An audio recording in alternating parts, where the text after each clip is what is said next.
Welcome back to Woodruff Woods. Hey, we're in part 2 of this cleanup of these dead trees down below my property. We're going to be bucking these I think there's 4. Yes, there's 4 logs here. We're going to buck those up. We're going to split them. I got the family helping me tonight, so stick around and we'll get started.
So we're about 23 minutes bucking all that up. Certainly helping with the grapple here, holding them up off the ground. It makes things go a lot quicker. So I'm gonna run, grab the splitter, see if we can't get these split up before dark.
So hey, I look a heck of a lot brighter on camera than it is outside here. But as you can see, we got pretty much everything cleaned up. Unfortunately, one of those logs was filled with black ants, so they're gonna go down on the burn pile. And so I have some news to announce. That shed that I've been telling you I wanna get rid of, and someone watched my video and asked me, hey, can I have that shed? I'd like to haul it away. So it's being donated. And where we were cutting those trees the other day, I believe that's where a new pole barn is gonna go. So stay tuned to see where I go with this summer. I'm hoping to have a barn by winter time. I wanna show you, I made a new purchase, and I think it's gonna help things out a lot here in Woodruff Woods. So I'm gonna turn you around and show you what I bought. So yes, we have invested in a dump trailer. It is the Iron Bull brand. The one reason that I wanted to buy this, I was looking at SureTrack. That was one of the other options. But this bed is actually a 7-gauge bed, and most of the trailers I looked at were 10 gauge. So should give me a little more protection as I dump wood in there. It is rated, and I will show you, I believe the placard's up here. No, I must be on the other side, but I'll show you that here in a minute. But it is rated for 14,000 pounds. It is a scissor lift, as you can see. In here we have the pump, the battery, of course the cord. One nice feature is you can charge it just with a standard power cord, extension cord. Also, this will test your battery for you, tell you at this point it's in the good range, not completely filled up or charged up. Let's see what else we have to talk about here. It has a cover that came with it. And I do like, one thing I do like is this thing here protecting the cover from the road grime and stuff. I think that'll work out pretty good. And you know, it's a well-built trailer. It is what I really wanted to get. It's got a 3-way tailgate. These hooks, I was wondering what they were for. They actually hook over here when the gate's open, keep it from closing. So, you know, it's kind of an easy method there for holding it open. It does have ramps down here so that you can drive something up in it. I don't know, it's 14 foot long, 7 foot wide. My tractor will definitely fit in there without implements. I'm not sure how it'll do. It'll probably depend on the implement, whether I can haul it in there. But this will also give me the option of hauling, you know, an 9,000 pound skid steer or excavator. One of the problems I've been having here is getting my truck registered appropriately in Pennsylvania. So in Pennsylvania, you have to register in combination when your trailer is rated above 10,000 pounds. So currently my truck is rated as a 4A, which allows me, just the truck alone can have a 10,000 pound gross vehicle weight. And it can get very expensive if you're overweight in Pennsylvania. I believe that it is $100 a pound for being overweight. So, so that's one of the reasons I wanted to go heavier trailer, because it's really hard to judge how much wood weighs, especially throwing it in a chunk form. So, you know, my registration will go from, I think it's around $350 a year now to about $581. And I have to, you know, send in the title. It's going to take me about a month to get this registered. However, today I have a firewood delivery, which is very close by, and I'm going to use the trailer because I'm just dying to try it. So I'll show you bits and pieces of that. And then we're going to take a look at those axes I've been working on. We're going to take the one and get it all shined up, and we might even get to a point where we can do some bluing this afternoon. So I hope you stick with me.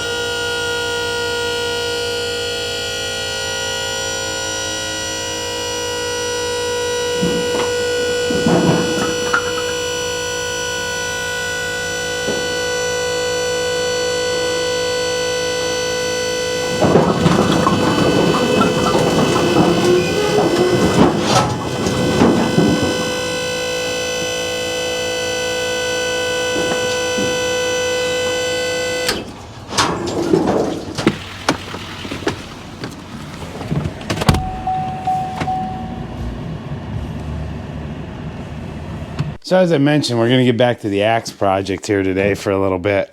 I'm going to show this to you up close. You can see after we did the rust removal, it did a pretty good job. I actually did put this in the electrolysis. This was the axe I did using the store-bought chemical treatment. But if you look real close, you can see in the pits, the rust still remains in there. So what we're going to do, we're going to wire brush this down and see how it turns out.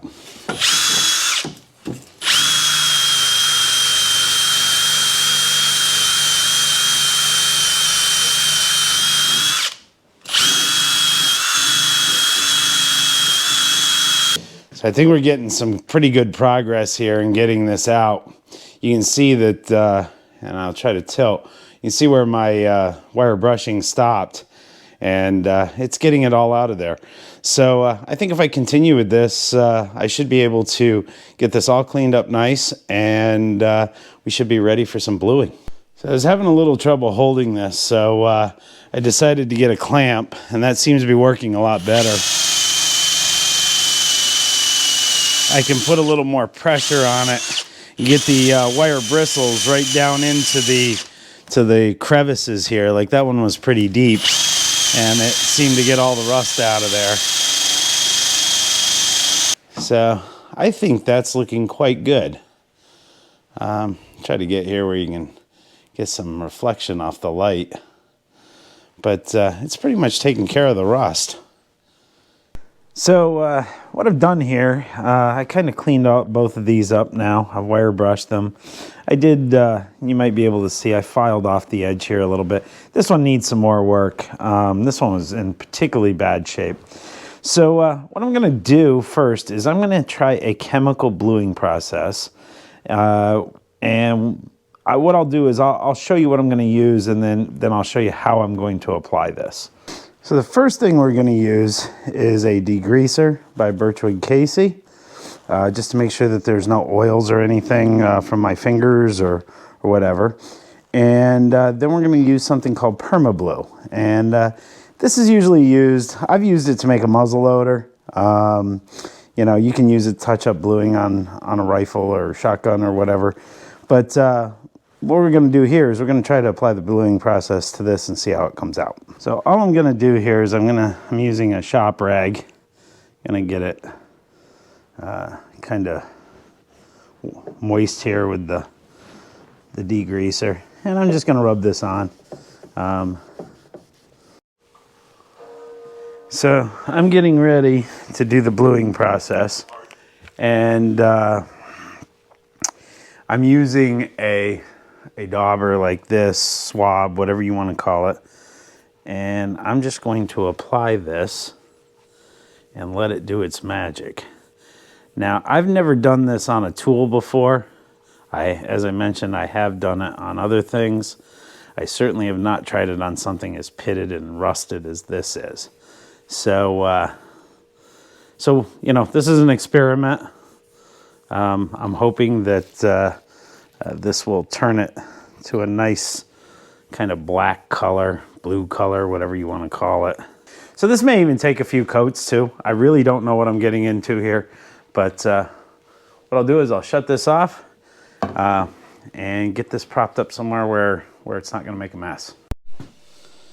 So folks, this is what we have after we've been doing the chemical bluing. I have to admit, I'm not real thrilled with it. It's nice, but I think I'm going to have to do it again. So the directions said, once you get done bluing it, take some steel wool to it and you know, polish it. It appears like I may have taken some of the bluing off. So I'm actually going to do this one more time and see if I can't get that dark look that I'm looking for. So this is the other one. And you can see I've done nothing to this but electrolysis and a wire brush. And of course, I mentioned I filed the edge up here a bit, which as you can see, there's a little chip there I need to work on. But this is like really nice the way it is. So I may actually test a spot, maybe right in here or something, where I can see if I like the bluing look. But my plan was to hot blue this. So I got to decide if I really want to do that or just leave it the way it is. So we're getting ready to do the hot blue. What we're going to do here is we're going to heat this up. So it's going to take a little while. There's a lot of steel here. Get it all warmed up, and we're going to drop it in some old motor oil and see what happens.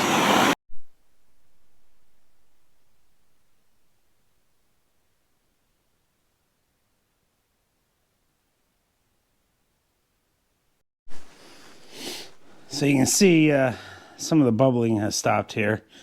The oil stopped boiling. So we're going to let this cool down for, I don't know, I'm going to let it go for a half hour or so. Let that temperature really come down. We'll get it out, clean it up, and see what it looks like. So I'm done with the bluing process. So the first one I'm going to show you is the one I hot blued, which is the one we were just doing. And we'll bring it in here close, try to get some reflections. You can see it's pretty black. Seemed to cover quite evenly. There is a little spot right in this area that's not quite, actually, I'm sorry, it's right there. It's not as good as the rest, but it's not bad. So anyway, let me grab the other one. This is the other one, and you'll have to apologize. There is a little linseed oil on it. I showed you this already. So that's the other one. So if we compare them side by side, I'll get back a little bit here. You can see this one is much darker. And I think I could probably do a couple more coats of the chemical on this, and I may try that. But the other thing I've done is I sanded down the handle. I've put some boiled linseed oil on it. It'll probably take a couple of coats to get it just right. But I like that better than a varnish on a handle. Varnish tends to give blisters, at least to me, especially if I'm not wearing gloves. Anyway, I think that's going to wrap it up for this episode of Woodruff Woods. I will show you this axe once I get the handle mounted. I'm still sanding on that, getting all that varnish off of there. I'll put some linseed oil on it. It's going to take me a couple of days to do that. We'll put this axe head on there, get them sharpened up, and maybe we'll even try them a little bit. But that's not what I have in store for them long term. Anyway, that's all for today, and I'll catch you on the next one.